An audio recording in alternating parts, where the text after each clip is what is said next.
me give you a couple examples of my experience in the electoral process.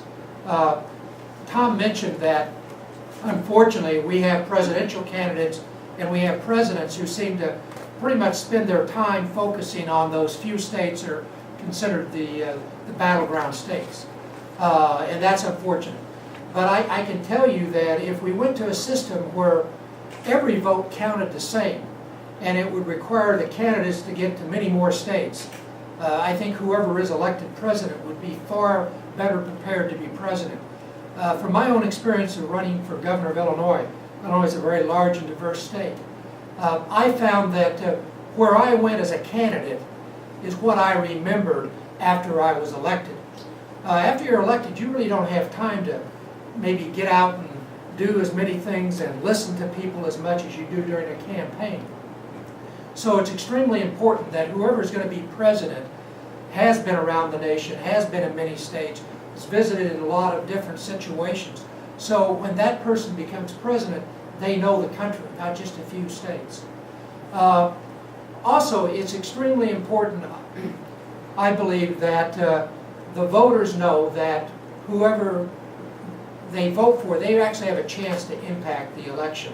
Now, there's a lot, we listened to some of the things at the hearing, and a lot of comments have been made that Pennsylvania is a battleground state, so you have that attention.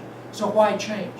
Well, you know, until about 16 years ago, Illinois was the battleground state, and we had the presidential candidates, and we had the presidential visits.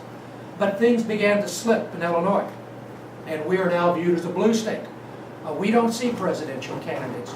We don't even see presidents, even when they live in Illinois. I think Barack Obama's only been back quietly for a couple of fundraisers. He hasn't been back to his house, except once that I can think of. But that was true with, we had President George W. Bush. He only kind of came into Illinois for a fundraiser.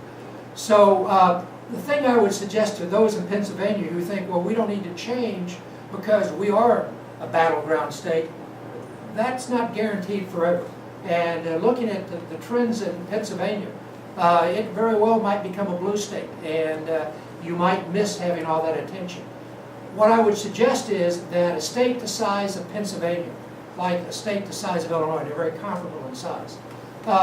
If we had the popular vote concept adopted, presidential candidates would always be in Pennsylvania, they'd always be in Illinois, because that's where the people are. And they would make sure to come where the people are. So for many good reasons, I think the time has come for all the states to look at this issue and to change it before we do have another catastrophe and have a president elected who did not receive a majority of the votes. Thank you.